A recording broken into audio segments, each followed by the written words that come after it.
Bismillahirrahmanirrahim. Assalamualaikum warahmatullahi wabarakatuh. Waalaikumsalam warahmatullahi wabarakatuh. Selamat pagi bagi rekan-rekan kelas C Kesehatan Masyarakat FIK Unsil. Hari ini kita masuk ke materi negara yang ke-6. Kita tinggal satu pertemuan lagi minggu depan menjelang ujian tengah semester. Seperti biasa ya, materi akan dimulai dari presentasi kelompok 3 dan saya sudah ngecek juga ya di channel YouTube Kesehatan Masyarakat 2020. Saya cek dulu anggotanya. Damendra Olivia Hadir, Pak. Palha Ahwil Palha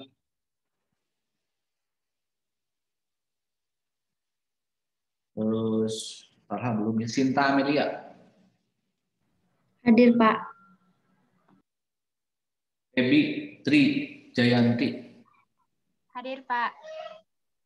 Oke, sambil jalan ya, nanti Palha menyusul dan untuk ikut membantu berjalannya diskusi. Biar waktu lebih efektif, saya langsung serahkan ke kelompok 3 yang untuk membantu berjalannya diskusi sebagaimana yang telah saya instruksikan. Saya persilakan. Baik, selamat pagi semuanya. Saya Damendra Olivia, perwakilan dari kelompok 3 di sini sebagai moderator. Langsung aja kita jawab pertanyaan dari YouTube. Ada 7 komentar pertanyaan. Yang pertama dari Yulis. Pertanyaan mengenai tanggapan mengenai kasus pelecehan pada tempat suci di Bali yang dilakukan oleh warga negara asing dan bagaimana penyelesaiannya menurut kelompok kami. Akan dijawab oleh Feby. Feby, dipersilakan. Ya, terima kasih moderator.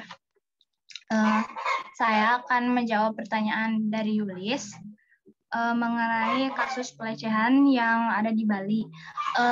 Ya, yang pasti kan perbuatan tersebut sangat tidak bermoral dan tidak beretika. Nah, seharusnya wisatawan yang masuk, apalagi kan tujuannya untuk berwisata, harusnya turis tersebut bisa paham, menghormati, menghargai setiap adat dan kepercayaan yang ada di Bali. Yang mana Bali juga kan udah sangat populer gitu akan daya tarik wisatanya. Nah, karena perbuatan tersebut juga bisa mengakibatkan orang-orang menjadi tidak respect pada daerah Bali. Jadi seakan-akan wisatawan itu bisa berbuat sesuka hati dan mengabaikan nilai-nilai lokal yang ada di Bali.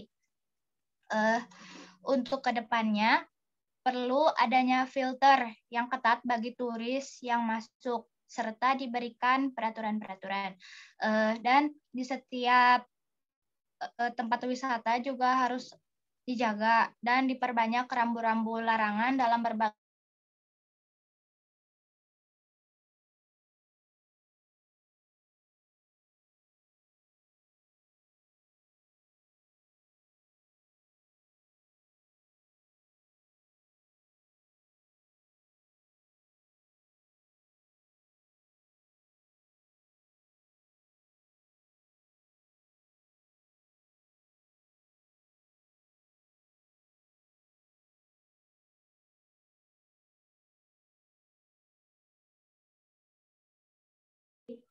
Ya, mohon maaf, kayaknya Feby mengalami gangguan jaringan.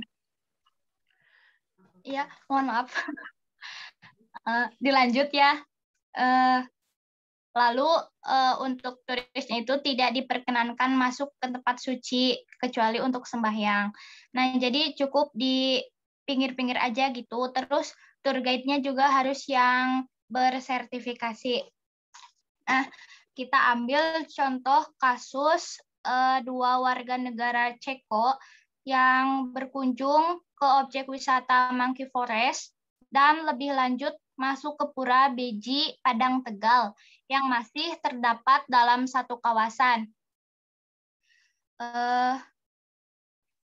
Kedua wisatawan tersebut melihat ada pancoran di Pura Beji dan berkeinginan untuk mencuci bagian tubuhnya.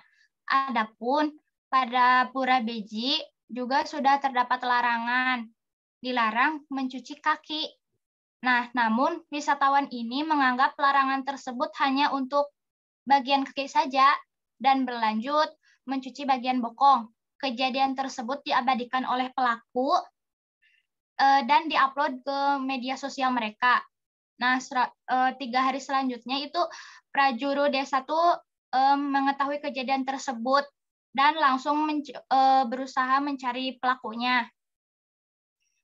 Melalui bantuan pihak imigrasi dan polsek di Ubud, akhirnya kedua pelaku tersebut berhasil ditemukan. Lalu diadakanlah mediasi antara pihak pelaku dan prajuru desa serta pihak-pihak yang ada di sana.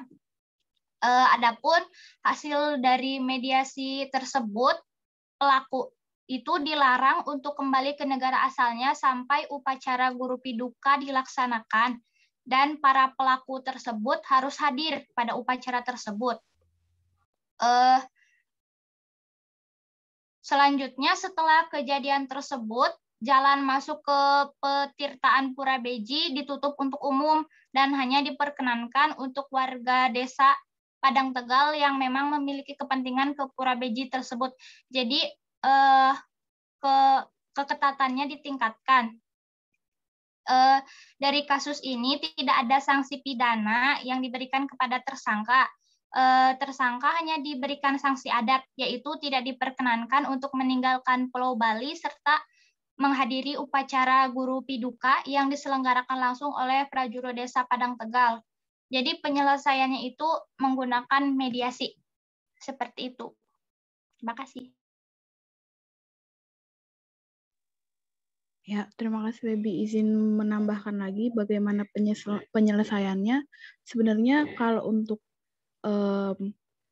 pelecehan agama itu sendiri sebenarnya ada di Undang-Undang KUHP, tapi kalau untuk pelecehan tempat ibadah sampai saat ini belum ada hukum nyata yang menuliskan tentang hukuman-hukuman terhadap tempat ibadah. Makanya semua itu dikembalikan lagi kepada adat istiadat dari suatu daerahnya itu sendiri.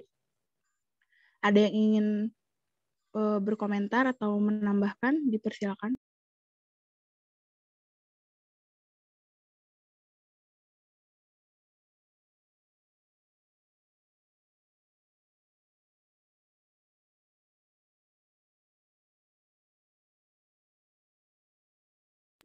Oke, kalau sampai saat ini belum ada yang mau menambahkan, kita lanjut ke pertanyaan selanjutnya.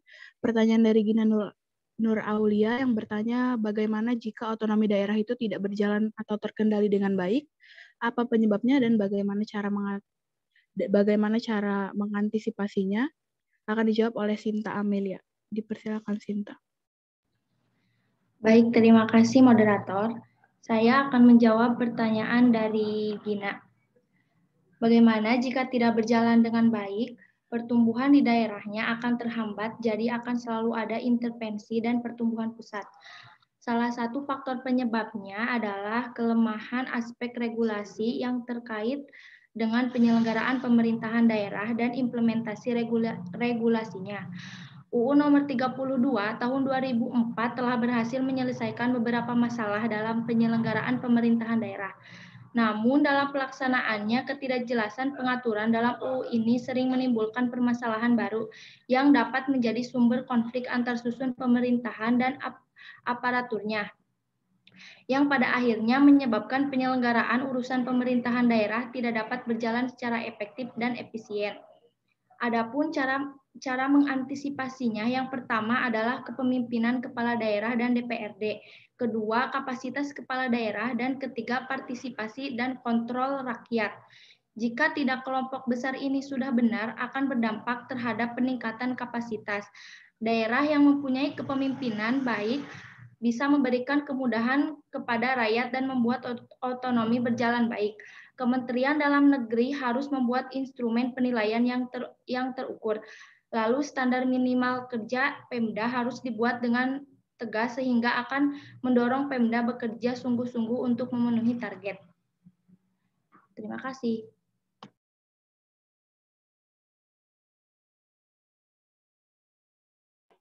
Baik, ada yang mau memberikan komentar atau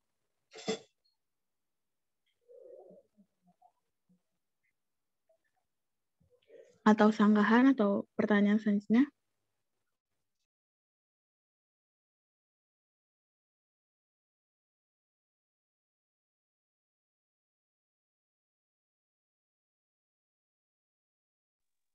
Baik, kalau belum ada yang mau memberikan komentar,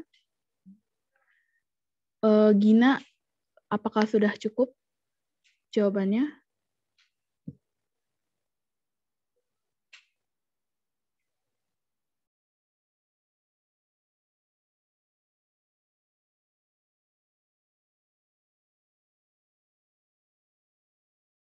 Ya, untuk Yulis tadi jawabannya apakah sudah cukup?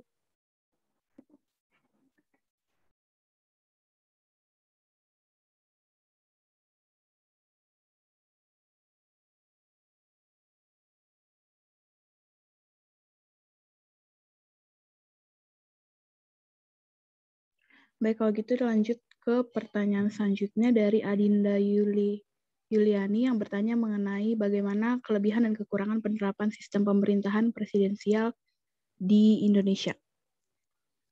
Kepada Falha dipersilakan.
Kayaknya Falha ada gangguan jaringan atau belum masuk ke Zoom, jadi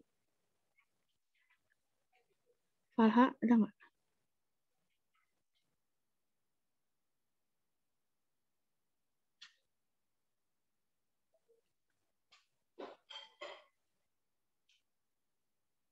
Ya, jadi saya akan menjawab pertanyaan dari Adinda. Sistem presidensial itu memiliki kelemahan pokok di dalamnya, yaitu yang pertama kemungkinan kemunculan kelumpuhan atau jalan buntu politik akibat konflik dari eksekutif legislatif. Potensi jalan buntu ini semakin besar apabila sistem presidensial dikombinasikan dengan sistem multipartai yang seperti dialami oleh Indonesia. Yang kedua, sistematik yang melekat pada sistem presidensial akibat masa jabatan eksekutif yang bersifat tetap. Jadi tidak ada peluang mengganti presiden di tengah jalan jika kinerjanya tidak memuaskan publik.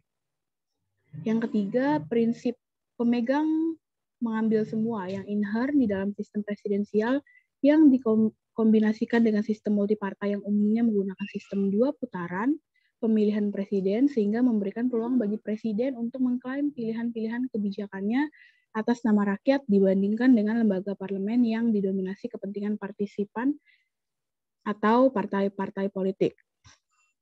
Selain itu, kelemahan sistem presidensial itu di dalamnya juga dibahas mengenai masalah kepemimpinan yang ideal bagi bangsa dan negara. Pemimpin yang mampu memegang amanah yang diberikan kepadanya, kepemimpinan yang mampu membebaskan rakyat dari jurang kesengsaraan yang berlarut-larut sebagaimana diharapkan bersama, dan semakin menjelamnya Pilpres juga, tentu banyak sekali demokrasi dari beragam partai yang ikut di dalamnya gitu. Jadi itu salah satu kelemahan dari sistem presidensial. Apakah cukup, Adinda?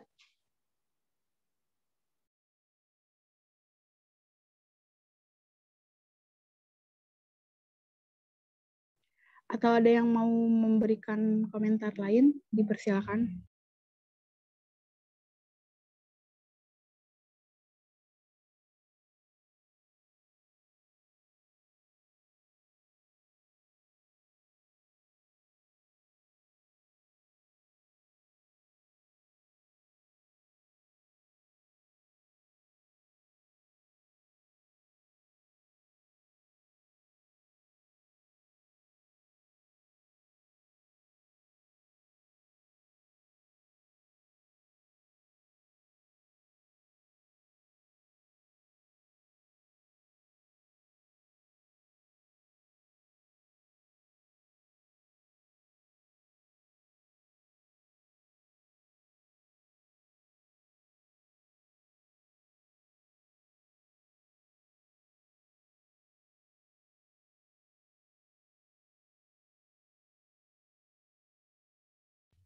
Baik, kalau gitu kita lanjut ke pertanyaan selanjutnya dari Adila yang bertanya mengenai dipaparkan dari sifat negara, salah satunya adalah memaksa dengan menggunakan kekerasan. Kekerasan seperti apa yang digunakan dalam kebijakan tersebut? Seperti yang kita tahu bahwa negara itu punya salah satu sifat yaitu memaksa. Jadi setiap warga negara itu diwajibkan untuk mengikuti atau mentaati peraturan-peraturan dari pemerintahan itu sendiri. Kekerasan yang digunakan itu seperti contohnya kalau misalnya kita lihat berita, kita sering banget lihat kalau misalnya ada maling yang melakukan pelarian sehingga polisi menembakkan ke kakinya itu peluru gitu kan, supaya si malingnya itu tidak bisa melarikan diri. Itu kan sebenarnya juga disebut sebagai kekerasan, tapi hal itu diperbolehkan karena itu ada pelanggaran yang dilakukan oleh si pelaku. Contohnya lagi kalau misalnya ada demo-demo dan yang lainnya, aparat kepolisian menggunakan gas air mata. Gas air mata itu juga kan sebenarnya merupakan kekerasan, tapi dilakukan dengan alasan dan kepentingan yang ada dasarnya gitu. Jadi kekerasan yang dimaksud ini kekerasan yang dilakukan jika sifat memaksa yang dilakukan oleh negara itu tidak sifat memaksa yang dilakukan negara itu diabaikan oleh seorang warga negara. Mungkin ada yang mau menambahkan?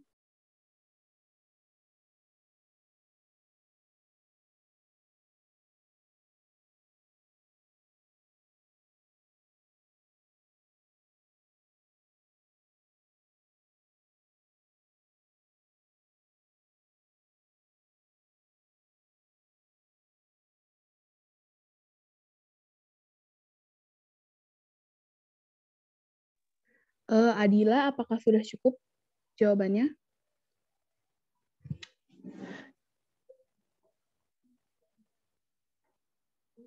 Ya, terima kasih, Damel. Ya, baik. Kita lanjut pertanyaan selanjutnya dari Luciana. Menurut kalian, apakah otonomi khusus yang diterapkan Aceh dan Papua dapat diterapkan di daerah lain terlepas dari kondisi daerah tersebut, ada atau tidaknya gerakan kemerdekaan? Mengingat keuntungannya pun cukup menjanjikan, seperti yang dijelaskan di bagian Aceh. Ini akan dijawab oleh Sinta. Sinta, dipersilakan.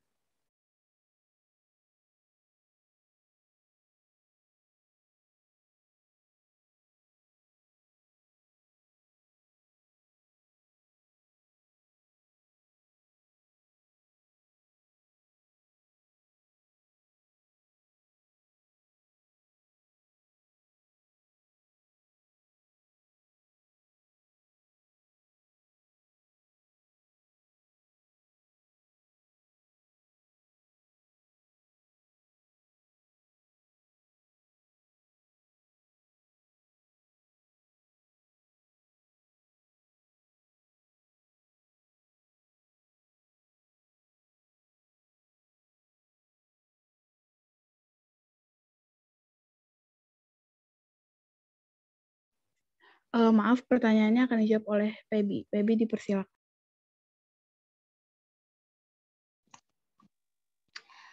Mengenai otonomi khusus, pasti kan ada kriteria-kriteria yang diberikan oleh pemerintah pusat kepada suatu daerah. Yang pertama, pengaturan mengenai otonomi khusus di Indonesia itu diatur dalam pasal 18B Undang-Undang Dasar Negara Kesatuan Republik Indonesia tahun 1945. Selain itu, otonomi khusus diatur juga di dalam pasal 225 Undang-Undang Nomor 32 Tahun 2004 tentang pemerintah daerah yang menyebutkan bahwa daerah-daerah yang memiliki status istimewa dan diberikan otonomi khusus selain diatur dalam undang-undang diatur pula dalam ketentuan undang-undang lain. Pengaturan mengenai otonomi khusus ini diatur juga dalam undang-undang lain, diantaranya Undang-Undang Nomor 21 Tahun 2001 tentang otonomi khusus untuk provinsi, lalu Undang-Undang Nomor 11 Tahun 2006 tentang pemerintahan Aceh, dan Undang-Undang Nomor 18 Tahun 2001 tentang otonomi khusus bagi daerah istimewa Aceh sebagai Provinsi Nangro Aceh Darussalam. Nah, adapun kriteria bagi suatu daerah untuk memperoleh otonomi khusus diantaranya yang pertama dalam hal sejarahnya, yakni mendapatkan pengakuan khusus dari negara karena asal-usul kesejarahan suatu daerah. Lalu dalam hal politik, diantaranya yang pertama mendapatkan pengakuan khusus dari negara karena untuk mengurangi konflik berkepanjangan yang terjadi di daerah, baik suku, ras, agama, dan lainnya. Nah, yang kedua, mendapatkan pengakuan khusus dari negara agar daerah tersebut tidak memisahkan diri dari NKRI atau dengan kata lain untuk menjaga keutuhan NKRI. Dalam hal sosial kultural, diantaranya yang pertama mendapatkan pengakuan khusus dari negara karena untuk menghargai budaya kental dari suatu daerah. Contohnya, Nangro Aceh Darussalam kan sangat kental akan kebudayaan Islam, lalu suka dipergunakan dalam kehidupan sehari-hari. Nah, yang kedua, mendapatkan pengakuan khusus dari negara karena adanya kekhususan di bidang tertentu pada daerah tersebut seperti pariwisata dan letak geografis suatu daerah. Lalu dalam hal ekonomi, yakni mendapatkan pengakuan khusus dari negara untuk membantu ketertinggalan suatu daerah dengan daerah lain. Seperti Papua, Papua kan daerah yang kaya namun tertinggal dalam banyak bidang, seperti ekonomi, kesejahteraan masyarakat, pendidikan, kesehatan, dan lain-lain. Lalu untuk DKI Jakarta yang mendapatkan khususan dikarenakan dalam hal fungsional, yakni melihat daerah DKI Jakarta dikarenakan DKI Jakarta ini dalam kedudukannya sebagai Ibu Kota Negara Kesatuan Republik Indonesia dan sebagai daerah otonom yang memiliki fungsi dan peran penting dalam mendukung penyelenggaraan pemerintahan Negara Kesatuan Republik Indonesia berdasarkan Undang-Undang Dasar Negara Republik Indonesia tahun 1945. Jadi untuk diberikan otonomi khusus itu tidak hanya langsung bisa diberikan, tapi ada kriteria-kriteria tertentu yang harus terpenuhi. Gitu. Terima kasih. Baik, ada yang ingin memberi tanggapan?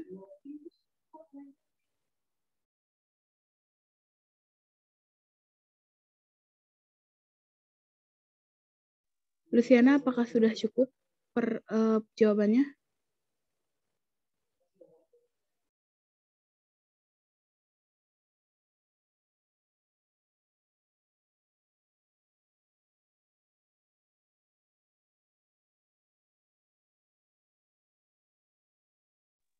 Baik, kalau belum ada yang mau memberikan tanggapan, kita lanjut ke pertanyaan selanjutnya. Pertanyaan dari Nuri Hidayati, Bagaimana pendapat kelompok kami mengenai adanya gerakan separatisme yang mengancam perpecahan negara Indonesia seperti gerakan GAM atau Gerakan Aceh Merdeka, OPM, Organisasi Papua Merdeka, dan lain-lain. Apa yang menjadi penyebab terjadinya hal tersebut dan bagaimana upaya menyikapinya? Pertanyaan ini akan dijawab oleh Sinta. Jadi, penyebab separatisme adalah konflik vertikal dan konflik horizontal yang terjadi dalam suatu negara. Kedua konflik tersebut menjadi faktor penyebab separatisme yang paling utama. Konflik vertikal adalah konflik yang terjadi antara rakyat dengan pemerintah, sedangkan konflik horizontal merupakan konflik antara rakyat dengan rakyat, kelompok dengan kelompok yang sederajat. Separatisme adalah gerakan yang kerap kali terjadi karena faktor ekonomi. Ada juga cara yang dilakukan pemerintah Indonesia dalam mengatasi gerakan separatis OPM seperti pemulihan kondisi keamanan dan ketertiban serta menindak secara tegas para pelaku separatisme bersenjata yang melanggar hak-hak masyarakat sipil, peningkatan kualitas pelaksanaan otonomi daerah, dan desentralisasi serta demokratisasi. Dalam cara penanganan ancaman separatisme Indonesia, juga cukup berhasil dengan cara tersebut, seperti saat ada GAM, Gerakan Aceh Merdeka, yang saat ini sudah kembali ke Negara Kesatuan Republik Indonesia. Ada juga perbedaan disebutnya bentuk pemerintahan mengakui dan menghormati satu satuan pemerintahan daerah yang bersifat khusus atau istimewa. Untuk itu, tidak diaturnya partai politik lokal dan UU Otsus Papua tidak berarti telah terjadi diskriminasi terhadap masyarakat Papua. Sejalan dengan pasal 28 UUD NRI tahun 1945 yang menyatakan setiap orang berhak bebas dari perlakuan diskriminatif. Terima kasih.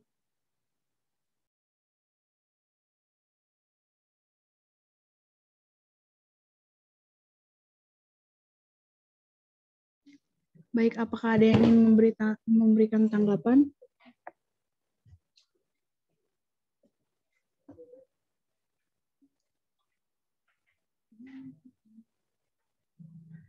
Nur Hidayati, apakah sudah cukup jawabannya?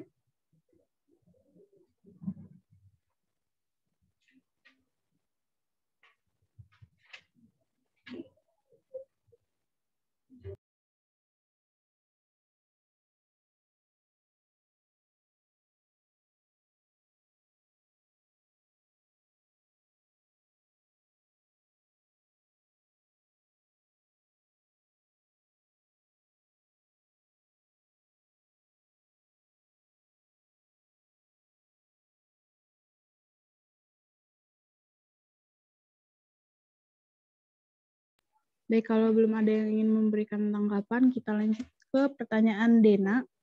Mengapa Belanda baru mengakui kemerdekaan Indonesia pada 16 Agustus 2005, sedangkan secara de facto Indonesia merdeka pada tanggal 17 Agustus 1945? Mengapa demikian? Falha, dipersilakan untuk menjawab pertanyaan.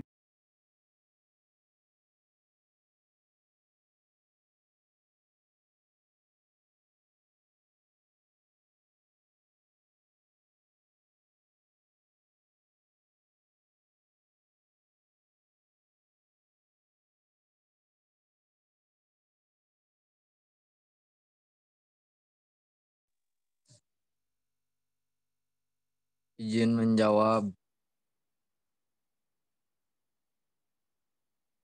Ya, dipersilakan.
Karena Belanda masih menganggap Indonesia sebagai jajahannya dia.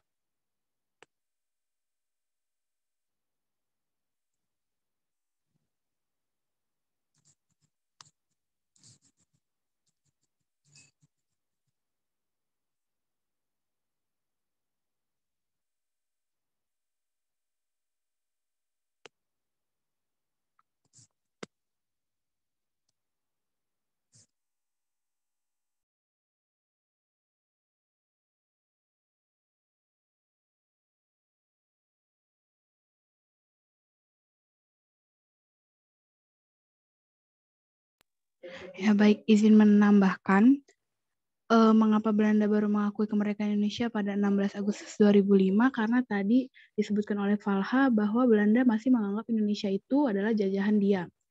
Belanda masih menganggap beberapa daerah Indonesia itu masih dijajah oleh dia dan masih dikuasai oleh dia. Dan Belanda itu nggak terima terhadap kemerdekaan yang dimiliki oleh Indonesia pada 17 Agustus 1945. Sehingga Belanda itu mengirimkan pasukan-pasukannya sehingga terjadi agresi militer 1 dan agresi militer 2. Juga terdapat banyak perjanjian Renville dan lain-lain yang sebenarnya lebih menuju ke Belanda tetap ingin menguasai negara Indonesia. Namun akhirnya semua itu diselesaikan di konferensi meja bundar di mana akhirnya Belanda mengakui keberadaan negara Indonesia atau kemerdekaan negara Indonesia, makanya negara Indonesia baru diakui kemerdekaannya oleh Belanda pada 16 Agustus 2005. Karena tadi adanya agresi militer dulu, adanya beberapa perjanjian dulu dan lain sebagainya, karena Belanda tidak terima atas kemerdekaan yang dimiliki oleh Indonesia. Dena, apakah sudah cukup jawabannya?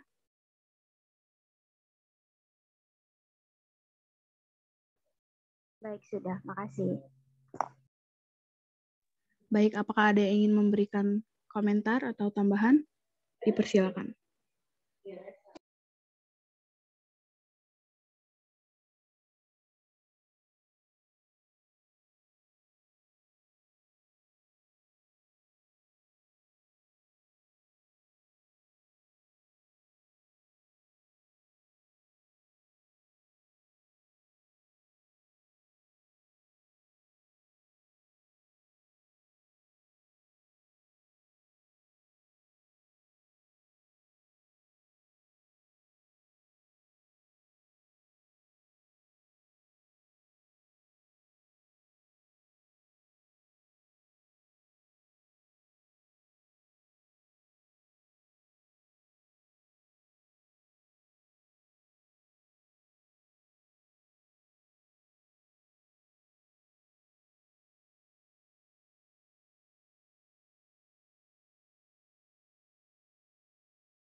Oke, kelompok 3 sambil nunggu yang lain untuk menyatakan pendapat, boleh saya untuk masuk dulu ya.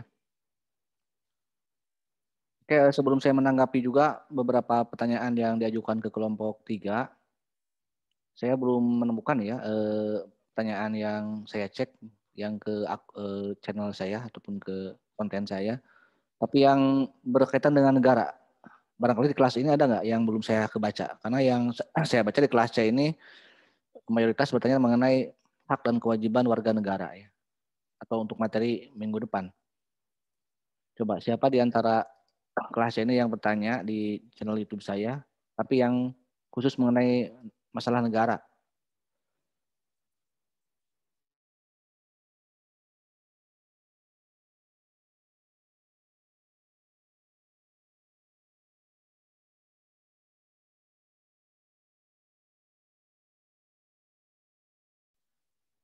Ada?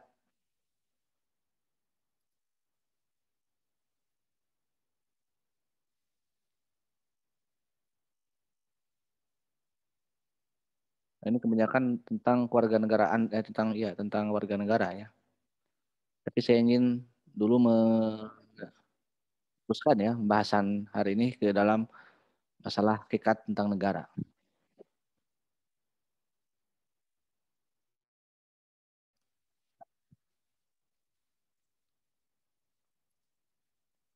Oke, kalau belum ada yang ngaku, saya akan tanggapi ya satu persatu dari apa yang telah Anda diskusikan.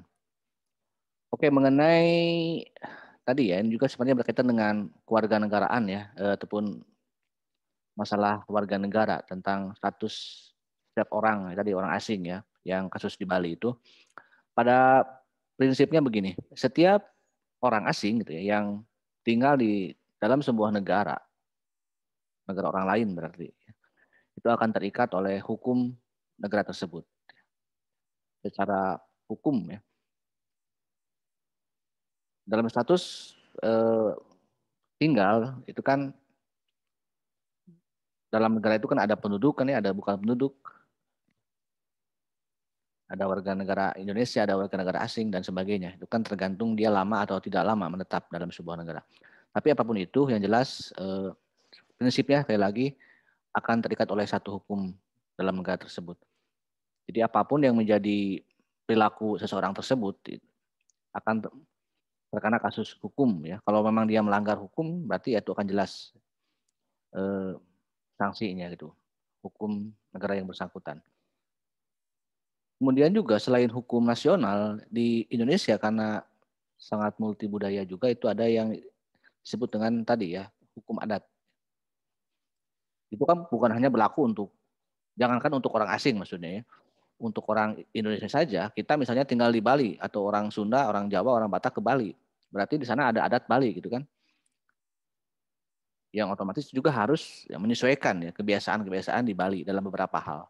Ya. Makanya di kita itu sering ada peribahasa-peribahasa yang menjadi renungan ya. Misalnya di mana bumi dipijak, di sana langit dijunjung, itu kan. Dalam filsafat Yunani dikatakan juga ya, pindah cai, pindah tampian katanya gitu ya. Jadi kita harus bisa beradaptasi ya dengan setiap lingkungan.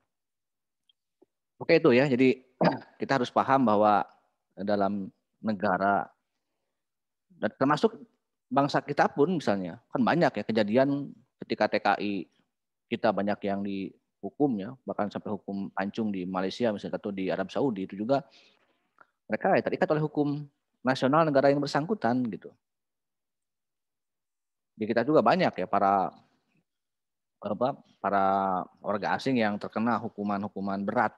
Bahkan beberapa tahun lalu misalnya terpidana narkoba juga kan banyak warga negara asing ya, sampai pada hukuman mati gitu. Jadi itu.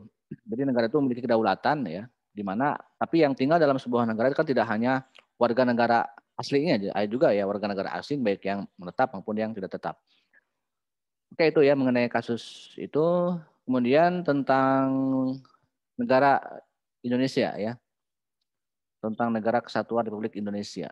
Itu kan konsep negara kesatuan ya, sebagai bentuk negara yang hanya termuat dalam Undang-Undang Dasar 45. Karena kita pernah mengalami juga sistem hukum yang lainnya atau hukum dasar konstitusi yang lainnya. Jadi sebenarnya hubungan antara negara dan konstitusi itu sangat dekat gitu ya. Kita pernah mengalami berbagai bentuk negara. Kesatuan, serikat ya. Bentuk pemerintahan pun kita berubah-ubah kan dari presidensial, parlementer, presidensi lagi dan parlementer lagi gitu kan. Itu ya jadi itu sangat berubah-ubah tergantung situasi kondisi yang terjadi kemudian juga sistem hukum yang berlakunya. Nah, mengenai otonomi daerah, ini juga ada dua pertanyaan mengenai otonomi daerah ya. Dari Gina tadi dan juga dari otonomi daerah dan otonomi khusus ya, Papua, Aceh dan daerah-daerah lain. Yang otonomi itu sebenarnya sudah ada ya dalam Undang-Undang Dasar 45 pasal 18, baik yang amandemen maupun yang sebelum amandemen. Bahwa memang yang namanya pemerintahan Indonesia itu terdiri dari pemerintahan pusat dan pemerintahan daerah. Pemerintahan daerah itu ada provinsi ya, kota, kabupaten, itu yang dimuat dalam Undang-Undang Dasar 45 dan wilayah administrasi lainnya. Nah, ini juga kita analisis dari hubungan antara pusat dan daerah ya dengan bentuk negara itu sendiri, tentang negara kesatuan. tapi ada otonomi daerah.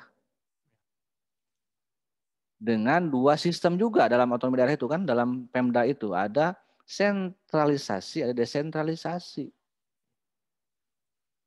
Dengan konsep negara kesatuan ya, pengelolaan wilayahnya tetap negara kesatuan gitu. Sehingga tetap saja juga gitu ada kewenangan yang dibagi-bagi, ada yang tersentralisasi yaitu kewenangan pusat dan ada yang menjadi kewenangan daerah atau desentralisasi. Nah, hubungannya dengan sistem pemerintahan yang presidensil ini yang memicu satu masalah sebenarnya ya.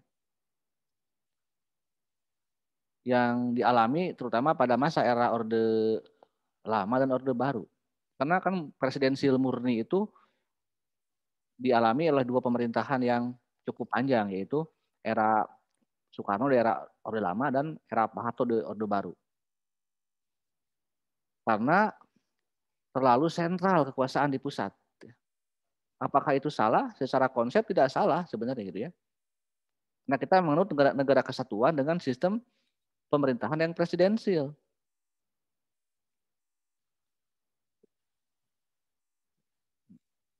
Coba Anda lihat ini dulu ya. Nah ini. Berarti dalam Undang-Undang Dasar yang asli, kita ini menganut sistem presidensial ya, yang sebelum diamandemen.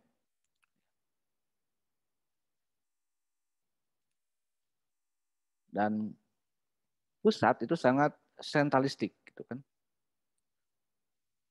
Bahkan pada puncak-puncak negatifnya itu kan muncul ya tadi ada separatisme mungkin ya. Bahkan bukan hanya Aceh Papua di era Orde Lama pernah ada PRRI, ada Permesta itu kan.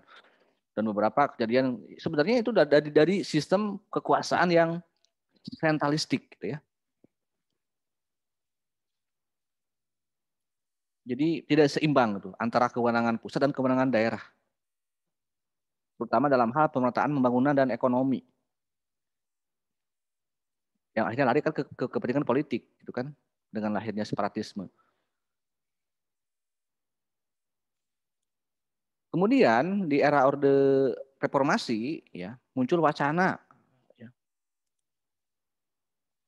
Bahkan dalam amandemen akhirnya dieksekusi ya wacana tersebut melalui tidak merubah sistem pemerintahan maupun bentuk negara, tetap ya NKRI dan sistem pemerintahan presidensial. Namun yang berubah Anda lihat di sini tentang tata ketanegaraannya ya, struktur ketatanegaraannya, bagaimana ada lembaga yang tidak ada lagi lembaga tertinggi di sini kan, MPR menjadi lembaga yang sejajar sekarang dengan lembaga-lembaga tinggi yang lainnya.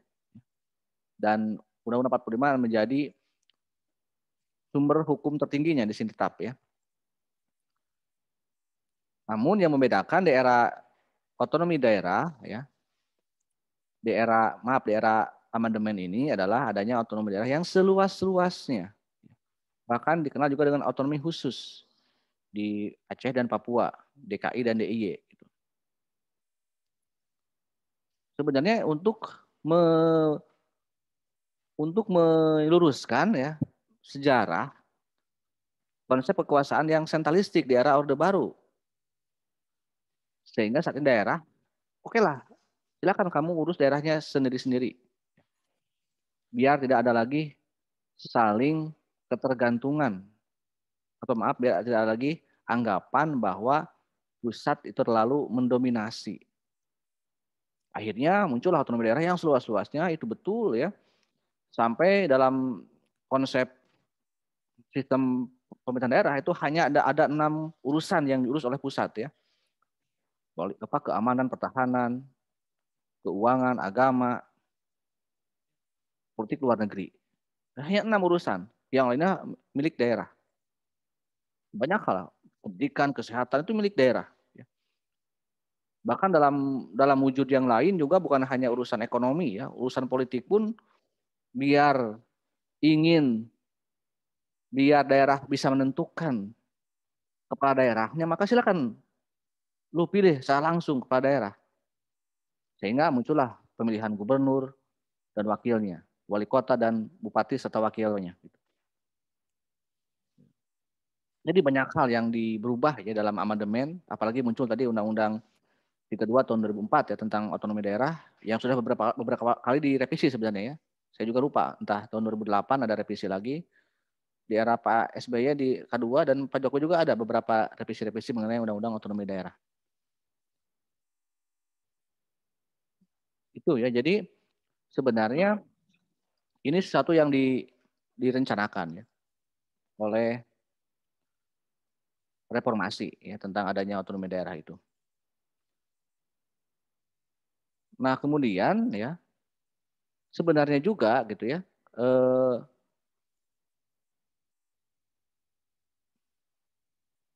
konsep otonomi daerah yang berjalan sekarang itu apalagi dengan otonomi khusus ya. Kalau misalnya ada pertanyaan dari Luciana misalnya.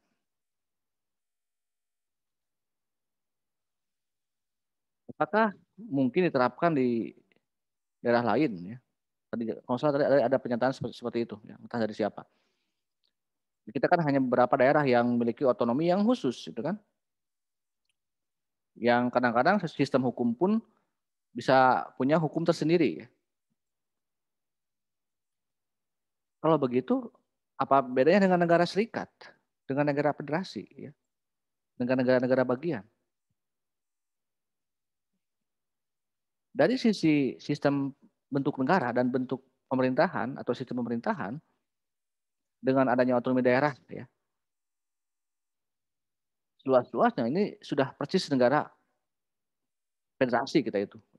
Apalagi di Aceh itu sudah ada hukum tersendiri ya, hukum Islam misalnya, hukum syariah. Bahkan ada partai-partai Islam, partai-partai lokal maksudnya. Di Papua juga sangat punya kewenangan yang luas ya. Jadi walaupun ada undang-undang otonomi daerah yang di dalamnya misalnya ada mengatur tentang pilkada ya atau pemilu kada, harusnya kan dalam sebuah negara itu berlaku, kan punya sifat memaksa, memonopoli dan mencakup semua. Artinya setiap aturan itu harusnya berlaku di seluruh wilayah negara. Namun yang terjadi di kita, undang-undang OTDA saja tidak berlaku di semua daerah. Misalnya pemilihan gubernur. Di DKI tidak ada, di DIY tidak ada pemilihan gubernur karena rajanya Jogja itu sultan ya, si sultan itu otomatis menjadi gubernur. Lalu nggak berlaku dong kalau begitu. Iya, tidak semuanya berlaku di Aceh itu kalau mau jadi gubernur beda dengan daerah lain ya, harus beragama Islam, harus ada tes baca tulis Al-Qur'an gitu kan. Sebagai syarat untuk menjadi gubernur atau kepala daerah di Aceh. Di DKI itu hanya pemilihan gubernur, tidak ada pemilihan wali kota di Jakarta itu. Jadi punya undang-undang tersendiri ya. Undang-undang keistimewaan Jogja, undang-undang keibukotaan DKI misalnya, undang-undang otonomi khusus Aceh, otonomi khusus Papua, yang kadang-kadang hukum-hukum nasional itu tidak berlaku di daerah tersebut. Ya. Apalagi kalau semua daerah misalnya ingin harus seperti Aceh, di Sunda ingin ada Sunda Empire misalnya ya, atau kembali menjadi negara Pasundan, ya itu berarti kembali ke RIS dong gitu. Ini pula yang sebenarnya pernah diusulkan oleh tokoh-tokoh otonomi daerah ya, Amin Rais, Rias Rasyid, Andi Marangeng dulu di saat amandemen, udahlah trauma terhadap Orde Lama dan Orde Baru dengan sentralisasi akibat negara kesatuan, kita ubah aja bentuk negara di amandemen. Tetapi ya akhirnya tidak terjadi amandemen tentang mengubah bentuk negara ya. Bahkan dalam kausal UUD 45 dalam penjelasan tidak boleh ada yang haram untuk mengubah. Silakan boleh di amandemen Undang-Undang 45 kecuali bentuk negara. Sudah barang haram ya, paling tidak di negara kita mengubah bentuk negara. Tetapi sebenarnya tanpa diubah pun sudah seperti negara federasi, negara serikat dengan otsus yang berlaku. Bahkan dengan 1000 kewenangan yang begitu banyak di daerah dengan OTDA yang seluas-luasnya itu. Itu dari sisi pemerintahan daerah ya. Yang kedua juga dari sistem pemerintahan presidensil juga sekarang nyaris kewenangan presiden itu banyak diambil alih juga oleh DPR. Ya. Coba Anda lihat ya, setiap ada kebijakan itu pasti harus ada persetujuan DPR. Makanya undang-undang Omnibus Law, ya, undang-undang apalagi KPK yang setiap ada kebijakan negara berbentuk undang-undang atau keputusan besar itu seharusnya tidak perlu dalam konteks presidensial, itu sebenarnya presiden harusnya memiliki porsi yang lebih berkuasa dibandingkan dengan DPR.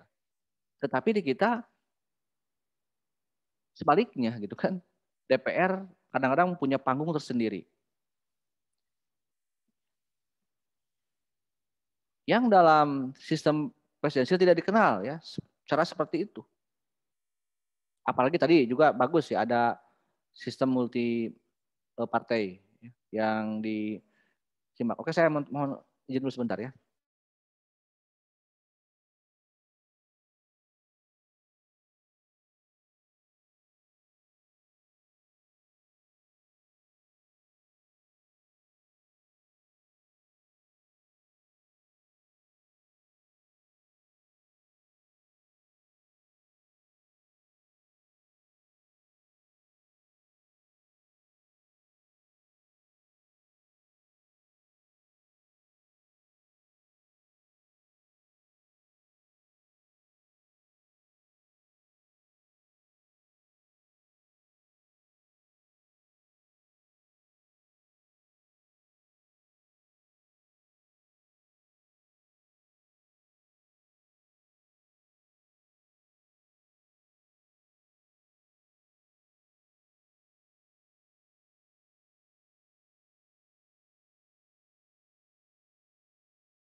Oke, saya lanjut ya. Tadi mengenai peran DPR ya. Dulu memang waktu kita Orde Lama, Orde Baru memang kelemahan yang selain tadi sentralisasi kekuasaan, juga kewenangan presiden yang sangat luas gitu kan. Makanya jangan heran kalau di Orde Lama, Soekarno dan Orde Baru Soeharto itu sangat kuat ya peran presiden itu. Nyaris tidak ada orang yang mengalahkan dua tokoh itu. Bukan karena mungkin ada faktor tokoh-tokoh itu sendiri yang memang punya pribadi yang kuat, juga memang dibangun oleh sistem yang cukup kuat juga gitu. Sehingga itu betul secara prinsip karena presidensial dan sentralisasi dengan NKRI itu gitu kan, negara kesatuan itu. Tapi ya terlalu besar porsinya, bahkan sampai bisa menguasai MPR, kan aneh ya, MPR kan harusnya di atas. Makanya Soekarno diangkat oleh MPR. Soekarno membubarkan MPR. Bahkan mengganti undang-undang dasar itu saking berkuasanya zaman Pak Karno ya. Zaman Pak Harto juga sama ya. Walaupun tidak se ekstrim zaman Soekarno, tapi Soeharto nyaris bisa mengendalikan MPR ya, dengan setiap pemilihan presiden MPR selalu memilih Pak Harto walaupun memang tidak nampak secara langsung di permukaan ya. Tapi kesannya atasan tapi rasa bawahan gitu ke MPR itu. Di bawah kendali presiden. Nah sekarang dengan trauma Orde Lama Orde Baru itu akhirnya oke lah di dalam Undang-Undang 45 peran DPR semakin banyak di sini ya. Dalam hal pengambilan keputusan negara bersama dengan presiden ya. Bahkan Anda lihat menteri-menteri pembantu presiden sekarang mungkin lebih populer, kalah populer oleh para anggota DPR yang vokal ya di parlemen. Dulu mana ada anggota DPR yang terkenal ya. Selain presiden yang terkenal, para menteri-menteri. Dia sampai hafal anak-anak SD ya nama-nama menteri. Kalau sekarang justru malah terus menghafal nama-nama ikan gitu ya. Anak-anak sekarang itu nama-nama menteri. Itu ya. Nah ini juga yang selain tadi mengenai mirip seperti presidensial, maaf, karena DPR itu banyak kewenangannya sehingga mirip parlementer ya, parlemen berkuasa. Kalau ini kan presiden yang berkuasa. Ini mah ada yang bilangnya kalau para ahli tata negara bilang ini mah heavy eksekutif, ini mah heavy legislatif ya, di era reformasi ini. Yang lain ini juga yang menjadi persoalan mengenai tadi multipartai politik ya. Dengan tidak adanya oposisi, ternyata kita dikenal juga oposisi karena banyaknya koalisi partai ya. Kan tidak diatur dalam undang-undang ya. Apalagi undang-undang dasar. Ini kalau Anda menang pemilu, Anda menjadi partai oposisi. Kalau kalah kamu jadi kalau menang menjadi partai penguasa, kalau kalah menjadi partai oposisi. Kan tidak ada di kita itu, bukan Amerika Serikat. Prakteknya kan di kita seperti itu. Bahkan di tengah-tengah jalan bisa pindah ya, yang awalnya oposisi menjadi partai pendukung pemerintah. Jadi selalu ada kong kali kong antara dua lembaga ini ya, eksekutif legislatif, yang seharusnya dalam Undang-Undang 45 ini, dalam ketatanegaraan ini tidak ada harusnya kong kali kong antara ini, karena ini dua kamar yang berbeda. Ini mah eksekutif ya, presiden dan teman-temannya, ini legislatif. Harusnya adanya legislatif itu selain membuat sebuah undang-undang aturan yang harus dilaksanakan oleh eksekutif adalah adanya fungsi kontrol kekuasaan eksekutif adanya DPR itu. Bahkan bisa menyatakan pendapat, ya, ada hak interpelasi, ya. Bahkan bisa mengimpeachment, memakjulkan presiden kalau dia melanggar berat pelanggarannya, ya, dipecat oleh legislatif kalau perlu. Nanti kalau MPR ini turun tangan, seperti yang dialami oleh masa Soekarno, ya, diimpeachment oleh MPR era Habibie dan Gus Dur.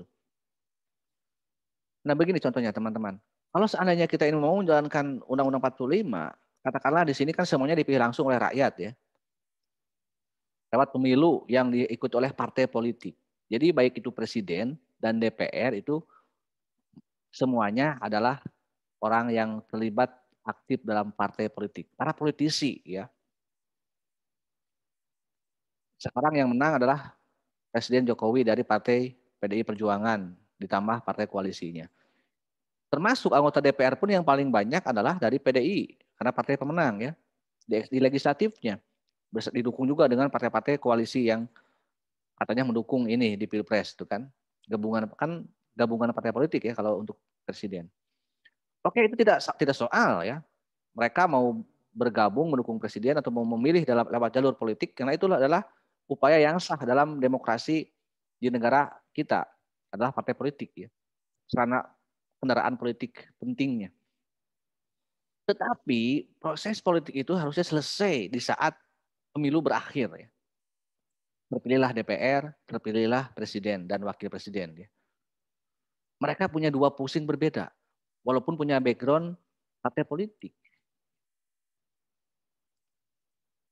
Walaupun misalnya ini PDIP merah dan ini juga merah. Kalau ini salah, keliru, ingatkan aja, jangan ragu. Karena sudah lagi tidak membawa PDIP, tidak lagi membawa PDIP, kedua-duanya kan. Ini membawa eksekutif, ini legislatif. Karena ini solusinya menjadi negarawan ya. Itu yang harusnya terjadi ya. Tidak perlu partai-partai gabungan untuk mendukung ini, terus koalisi untuk melawan ini, tidak ada, tidak perlu, harusnya tidak perlu ya dalam aturan itu.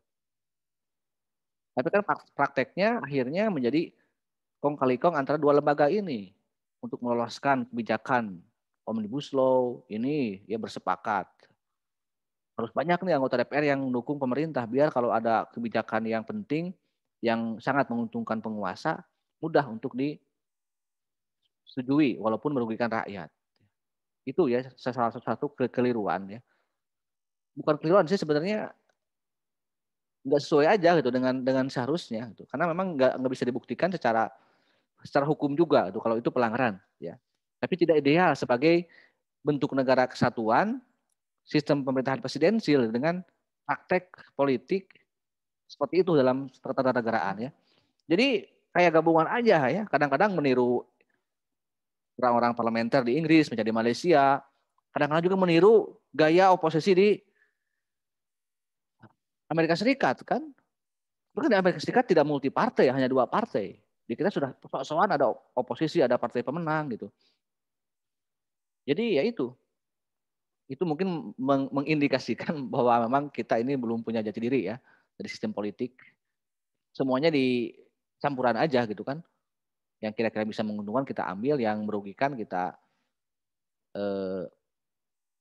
hindari ya. Kalaupun itu demi kepentingan penguasa, bukan demi kepentingan rakyat. Oke, itu ya salah satu praktek ketatanegaraan yang lucu juga di negara kita ternyata ya. Oke, dari selanjutnya mengenai kekerasan ya. Memaksa dengan menggunakan kekerasan. Tadi juga dicontohkan ya, jika ada suatu situasi darurat ya. Ya itu memang tujuan negara, fungsi negara seperti itu ya. Bisa fisik, non fisik, bisa psikis ya. Apalagi negara itu kan dijamin ya. Sifat-sifat negara yang memaksa, memonopoli dan mencakup semua itu juga dijamin oleh konstitusi. Kalau tidak ada paksaan secara formal, buat apa ada negara ya udah aja bebaskan aja. Mau saling sikut, mau saling jatuhkan ya, mau bebas aja, silahkan warga negara untuk apapun. Kalau gitu nggak perlu negara dong, nggak perlu aturan dalam sebuah negara. Jadilah manusia bebas aja kalau begitu ya.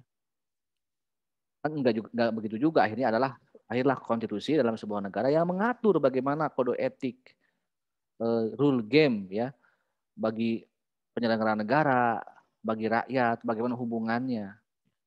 Tetapi ingat bahwa negara dalam konteks modern maupun dalam konteks non modern ya, sifat-sifatnya itu memaksa itu ada ya. Tidak hilang ya. Memonopoli juga tetap ada, mencakup semua juga ada. Tetapi yang bedanya dalam era modern itu sifat-sifat itu dijamin diatur oleh konstitusi, bukan sesuai kehendak raja atau penguasa. Dari yang lainnya yang mengenai tadi otonomi khusus itu sudah mengarah kepada adanya satu praktek negara federasi atau negara serikat ya kita itu. Nah berkaitan dengan OPM tadi ya. Tadi ada konflik vertikal, ada konflik horizontal ya. Itu sudah bagus uraian jawabannya. Dan kesenjangan ekonomi juga yang kerap menjadi persoalan yang pada intinya itu sebenarnya ya kesenjangan antar daerah yang tidak merasa diberikan hak-hak yang adil dari pemerintahan pusat. Ya. Tadi ya akhirnya demi oke lah daripada kamu ngarewong mengganggu keutuhan negara, silakan orang Aceh kalau Anda mau punya hukum tersendiri silakan lah. Anda buat aja otonomi khusus. Kami buatkan. Makanya ada berlaku hukum syariat ya, berlaku partai lokal. Walaupun itu sebenarnya kebablasan ya. Dalam konteks negara kesatuan ada di daerah ada partai daerah itu ada seperti negara dalam negara. Tapi tidak apa-apalah demi Aceh mah silakanlah Anda mau buat partai apapun asal kamu jangan mau pisah. Berat ya. Kehilangan Aceh kalau Aceh mau berpisah. Makanya porsinya lebih banyak ya hal-hal yang diistimewakan untuk Aceh ya. Begitupun daerah lain yang tadi disebutkan ya dengan alasan-alasan tertentu. Tapi kalau semuanya mau sekali lagi seperti wilayah lain ya udah aja kita jangan jadi negara kesatuan, jadi aja negara serikat ya. Atau negara federasi seperti halnya zaman RIS. Tapi kan RIS itu kenapa RIS itu ditolak bukan karena sistemnya yang kurang bagus kalau menurut saya. Mungkin aja karena idenya bukan dari Indonesia. Karena itu idenya dari Belanda kan. Yang secara kepentingan politik Belanda bukan untuk memberikan kebebasan penuh kepada daerah, tapi untuk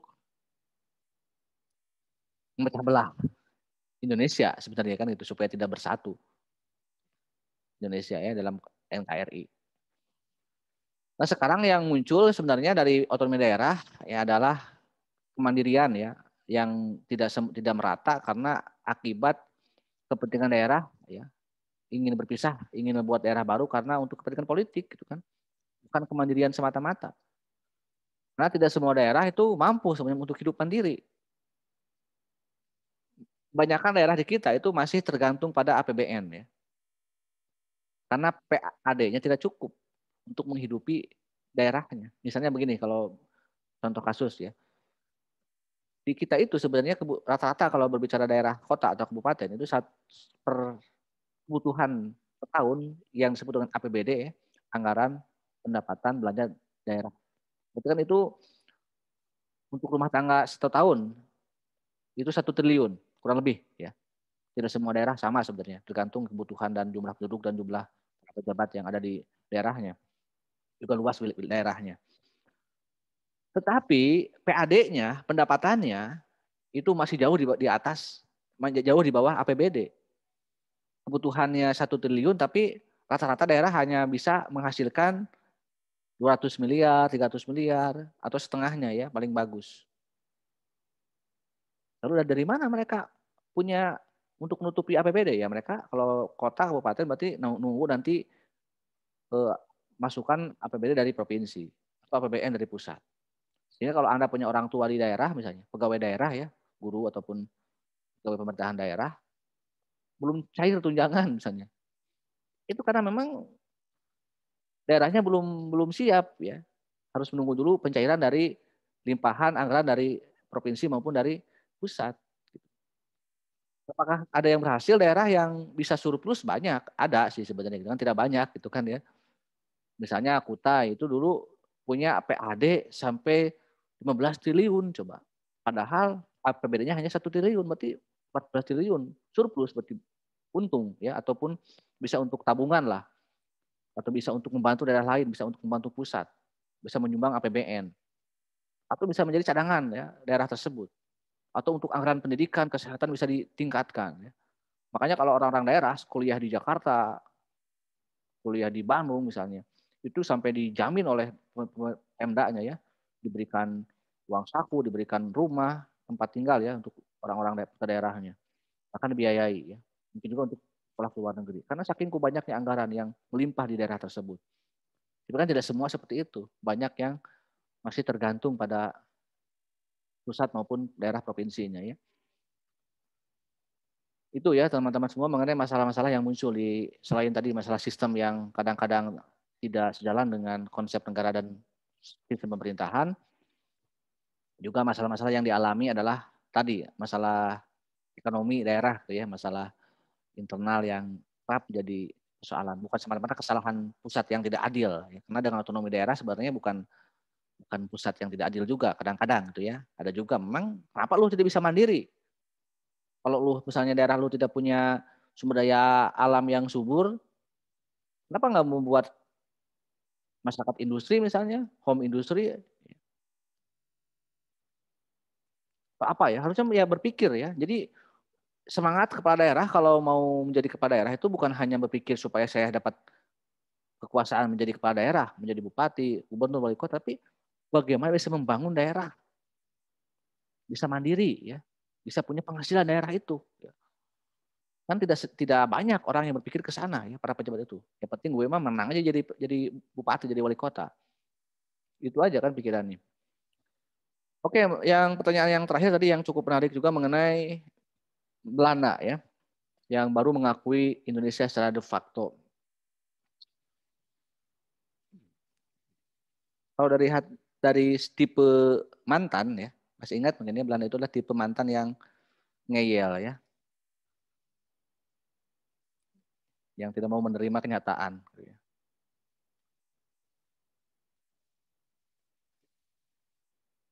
Sehingga maksa untuk ngajak kembali. Dan peristiwa 27 Desember 49 itu kan bukan pengakuan, tapi itu adalah penyerahan ya. Sopierentage Soperdrags, istilah bahasa Bandanya. Jadi pengakuan kedaulatan, penyerahan aja. Penyerahan kedaulatan.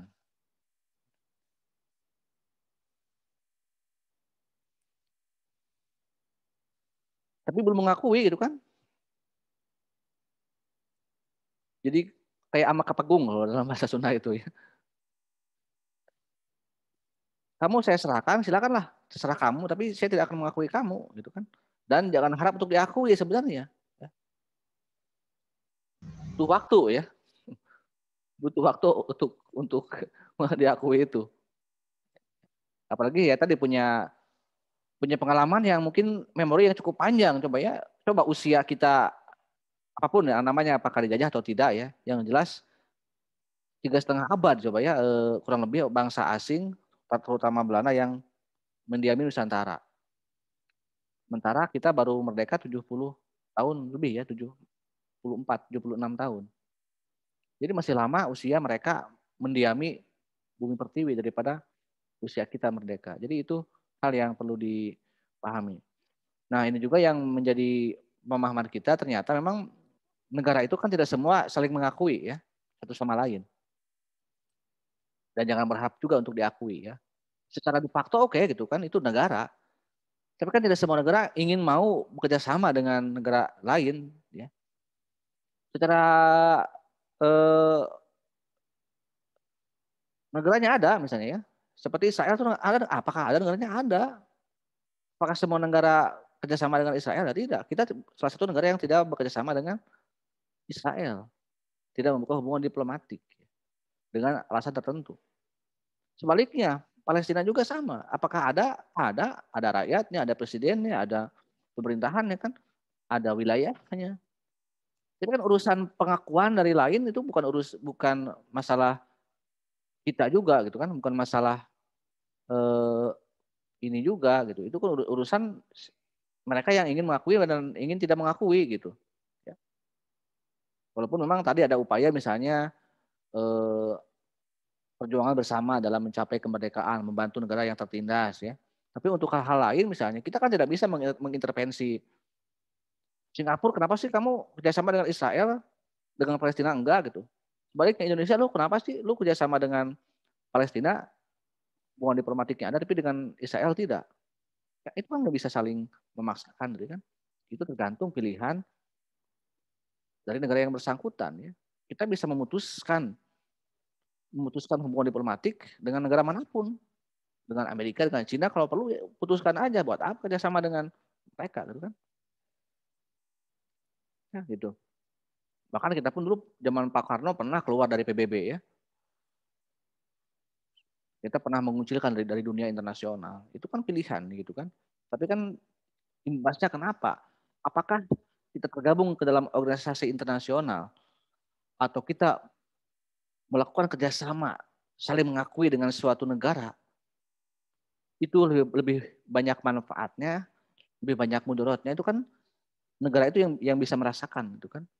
Ya buat apa kita bekerja sama dengan Israel ya? Lebih banyak mudaratnya mungkin. Sebagian orang mungkin oke lah itu bagus, kita Israel negara kaya, negara pintar. Tapi mungkin mudaratnya lebih banyak ya, buat apa gitu kan. Itu kan kewenangan pusat ya, politik luar negeri. Ya bahkan pada akhirnya juga presiden sebagai kepala negara itu bisa menyatakan perang gitu kan terhadap negara manapun kalau dia mau. Kalau dengan Malaysia kita tidak ada penyelesaian masalah dengan diplomasi, misalnya wilayah perbatasan. Kalau memang ada kebijakan kata presiden, kita perang dengan Malaysia. Bisa untuk perang gitu kan. Itulah salah satu peran negara ya dalam berbagai melakukan kebijakan politik luar negeri maupun politik dalam negeri ya. Tetap sekali lagi dibatasi, dijamin oleh konstitusi atau undang-undang dasar. Oke, sekian dulu dari saya. Barangkali ada yang mau menanggapi ataupun mengomentari, silakan.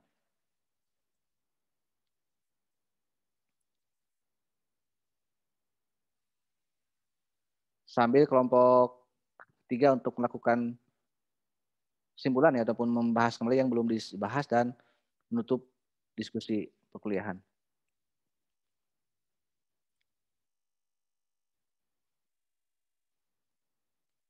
Silakan kelompok 3 lagi dulu untuk menyimpulkan ataupun membahas yang belum dibahas. Ya, baik, dari kelompok 3 mungkin cukup sekian sih. Ya buat kesimpulan aja.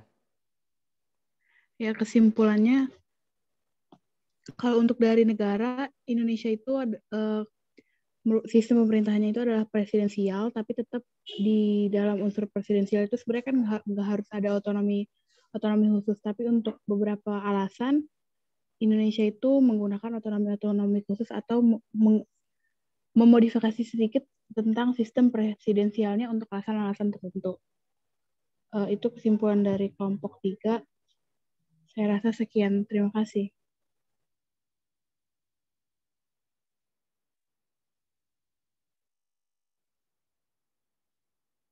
Oke, kalau begitu kita lanjut minggu depan ya, materi kewarganegaraan dan hak dan kewajiban warga negara. Sekian untuk pertemuan minggu ini. Assalamualaikum warahmatullahi wabarakatuh. Waalaikumsalam warahmatullahi wabarakatuh. Terima kasih, Pak.